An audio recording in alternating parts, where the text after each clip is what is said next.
प्यास काटने से हमें आंसू क्यों आते हैं? एक ऐसा पत्थर जो कि जिंदा है। कोरियन लोग अपने आप को रोज 30 थप्पड़ क्यों लगाते हैं? और क्या होगा अगर हमारे पास बोन्स नहीं होते तो? जानने के लिए बने रहना वीडियो के एंड तक। नंबर 20, एक चोर ने चोरी के इंटेंशन से अपने फेस को पूरा डार्क ग्रीन पेंट कर दिया ताकि कोई पहचान न पाए, और उसके बाद रशिया के एक ट्रेन स्टेशन में उसने एक महिला का पर्स चुरा लिया और वहाँ से भाग गया। और ये 23 साल के ये आदमी को पुलिस ने बस 14 मिनट के अंदर ही पकड़ लिया, क्योंकि पूरी सिटी में बस एक ही आदमी था ग्रीन कलर के फेस वाला, क्योंकि ये आदमी चोरी करने के बाद अपना फेस वॉश करना भूल गया। क्या गुंडा बनेगा रे तू?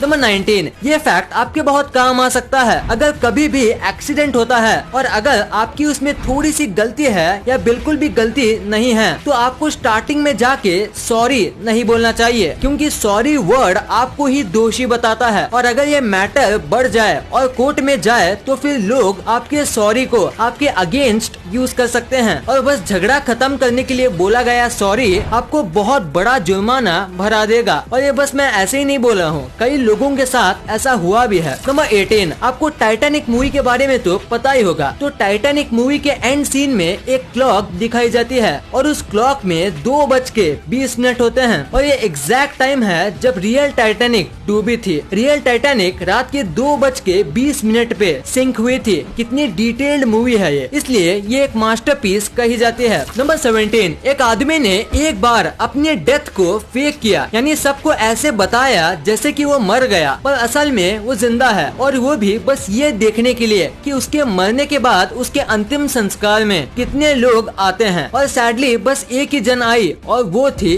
उसकी माँ। नंबर 16, ये एक बायोलॉजिकल फैक्ट है कि जितना बड़ा आपका दिमाग होता है उतनी बड़ी ही आपकी उबासी होती है। उबासी दरअसल आपके दिमाग को रिफ्रेश करने का काम करती है, और इसी वजह से जितना बड़ा ब्रेन होता है उतना टाइम रिफ्रेश करने में लगता है। नंबर 15, जो लोग घोड़े को पालते हैं उन्हें पता होगा कि हॉर्स के जो फीट होते हैं उसे हर मंथ काटना पड़ता है। मतलब फीट नहीं बल्कि हॉर्स के पैरों में हमारे नाखून जैसा ही एक पार्ट होता है जो कि इसके पैरों को चोट से बचाता है। और अगर हम कभी भी हॉर्स के ये नाखून नहीं काटेंगे तो क्या होगा आप अपने आंखों से देख लो, हॉर्स के नाखून ऐसे रैंडमली बड़े होने लगेंगे जो हॉर्स को नुकसान भी पहुंचा सकते हैं। नंबर 14, इंसानी दिमाग की सेंस की पावर बहुत ज्यादा होती है, और इसी वजह से जब आप सोते हो तब भी वो एक्टिव होता है। और अगर सोते समय आपको कोई देखता है तो ह्यूमन माइंड उसे आसानी से सेंस कर सकता है, पर वो कौन है ये नहीं बता सकता, क्योंकि आपकी आईज क्लोज होती है और इसी वजह से ब्रेन उस प्रेजेंस का इमेज नहीं बना पाता, और इसीलिए आपको पता नहीं चलता कि आपको कोई देख रहा है। नंबर 13, अगर हम पूरे वर्ल्ड के बीचेस और बस ऑस्ट्रेलिया के बीचेस को नंबर में कंपेयर करें तो ऑस्ट्रेलिया जीत जाएगा, क्योंकि ऑस्ट्रेलिया जैसी बस एक कंट्री में 10,685 बीचेस हैं। यानी अगर आप रोज एक नए बीच पे घूमोगे तो आपको 29 इयर्स लग जाएंगे सारे बीचेस घूमने में, और ये हम बस एक कंट्री ऑस्ट्रेलिया की बात कर रहे हैं। नंबर 12, ये एक साइकोलॉजिकल फैक्ट है कि अपने बॉडी के सामने कोई ऑब्जेक्ट पकड़ के रखने से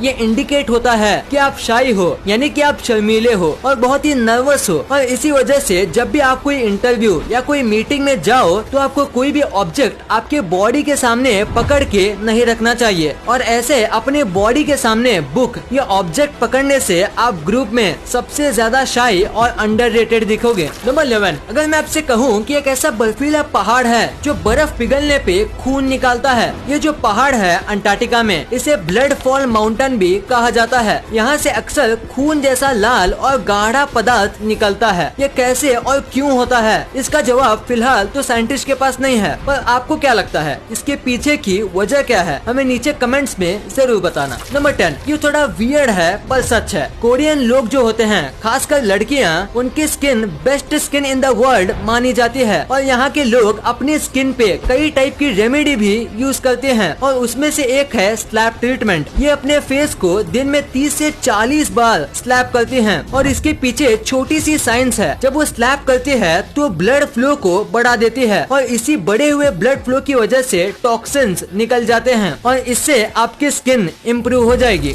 नंबर 9, क्या आपको स्विमिंग आती है? अगर नहीं तो एक टाइम था जब सबको स्विमिंग आती थी, आपको भी, और वो टाइम था जब आप 4 से 7 महीने के बच्चे थे और इसका रीजन है नेचुरल इंस्टिंक्ट। बचपन में यानी कि जब हम मंथ ओल्ड होते हैं तो हम दिमाग से काम नहीं करते, हम काम करते हैं हमारे नेचुरल इंस्टिंक्ट से, जैसे कि बाकी सारे जानवर करते हैं। तो इसी वजह से स्विमिंग करना एक ह्यूमन का नेचुरल इंस्टिंक्ट है और इसी वजह से जब हम बच्चे होते हैं तो हमें स्विमिंग करना आता है, पर बड़े होते होते हम भूल जाते हैं और फिर हमें सीखना पड़ता है। नंबर 8, क्या आपको दुनिया के सबसे लॉन्गेस्ट एंगेजमेंट के बारे में पता है? नहीं तो वो थी 67 इयर्स लंबी और ये एंगेजमेंट थी ऑक्टाविया गुइलान और एड्रियाना मार्टिनेज के बीच। इनकी एंगेजमेंट तो 15 साल की उम्र में ही हो गई थी, जो पहले एक नॉर्मल एंगेजमेंट एज थी, पर उनकी शादी बहुत सारे रीजंस की वजह से नहीं हुई और फाइनली 67 इयर्स के बाद अभी जब ये 82 इयर्स के थे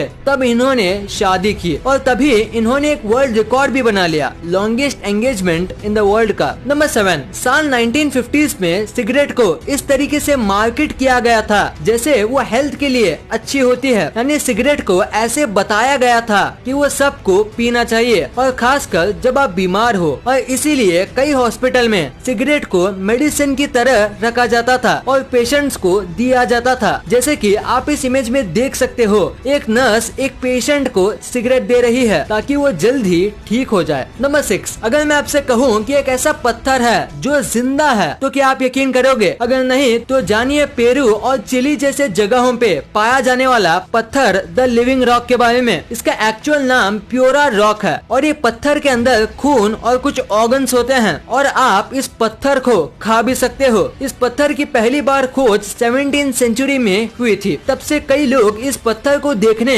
आते हैं और कई लोग इस पत्थर को अपने साथ घर पे भी लेके जाते हैं। नंबर 5, साल 2011 में जापान में एक अर्थक्वेक आया था। वैसे तो जापान में अर्थक्वेक आना कोई बड़ी बात नहीं, क्योंकि हर साल जापान में कई सारे अर्थक्वेक आते हैं, पर ये आज तक का जापान में आया सबसे खतरनाक अर्थक्वेक था। ऐसा अर्थक्वेक जापान में कभी नहीं आया था। यह अर्थक्वेक 9.0 मैग्नीट्यूड का था और इसी कमाल के प्रेशर की वजह से इसने अर्थ का काफी मास शिफ्ट कर दिया और इसीलिए उस अर्थक्वेक की वजह से अर्थ 1.8 माइक्रो सेकेंड स्लो हो गया, यानी उस दिन के बाद हमें 1.8 माइक्रो सेकेंड कम मिलते हैं। नंबर 4, पूरे दुनिया में जितने भी आर्मी होती है उसमें किसी को भी ये अलाउड नहीं होता कि वो अपने सीनियर के ऑर्डर को रिजेक्ट करें, उनके सीनियर के ऑर्डर मानने ही पड़ते हैं। पर ऐसा सेम केस जर्मन आर्मी में नहीं है। यहाँ के सोल्जर्स को ये अलाउड होता है कि वो चाहे तो अपने सीनियर के ऑर्डर को रिजेक्ट कर सकते हैं, पर इसमें भी कुछ रीजंस होना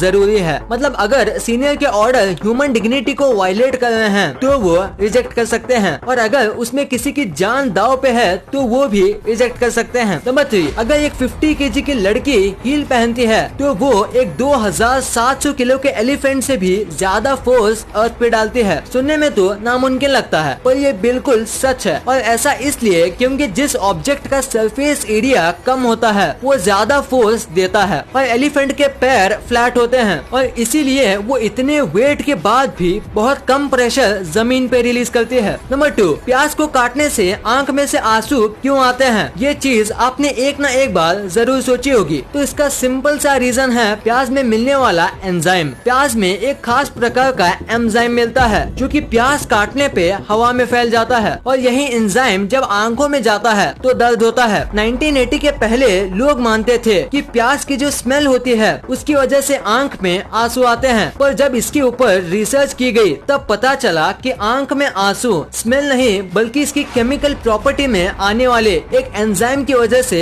आंसू आते हैं। और प्याज काटते समय प्याज को पानी में रखो या उस पे नींबू डालो तो आंसू नहीं आएंगे, क्योंकि ये दो चीज इस एंजाइम को हवा में फैलने से रोकती है। नंबर 1, क्या होगा अगर हमारे बोन होते ही नहीं? ये बहुत ज्यादा अजीब सवाल है पर इसका जवाब बहुत इंटरेस्टिंग है। अगर बात करें कि हमारी बोन्स को निकाल दें तो क्या होगा? अब अगर अचानक से हमारी बोन्स को निकाल देंगे तो पहले हम चल नहीं पाएंगे, हमें हमारा पूरा दिन बेड पे बैठना पड़ेगा, हम ना ही कुछ उठा पाएंगे और ना ही ठीक से सांस ले पाएंगे, क्योंकि हमारा रिब केज अपने जगह पे है ही नहीं। पर अगर हम बोन निकाले ही नहीं और ये अज्यूम करें कि हमारी बॉडी में कभी बोन थे ही नहीं, मतलब हम कभी बोन के साथ इवॉल्व नहीं हुए होते, तो क्या होता? सबसे पहले तो हम जमीन में होते ही नहीं, हम पानी में किसी जेलीफिश जैसे बोनलेस क्रीचर होते और ऐसे ही इवॉल्व हुए होते, या फिर हमारा एक्सोस्केलेटन होता किसी बीटल या किसी कॉकरोच की तरह जो कि हमारी कमजोर बॉडी को प्रोटेक्ट करता। तो यही आंसर है, अगर हमारी बोन ना हो तो या तो हम किसी जेलीफिश जैसे होते या तो हम कॉकरोच की तरह, हम ज्यादातर किसी जेलीफिश की तरह होते।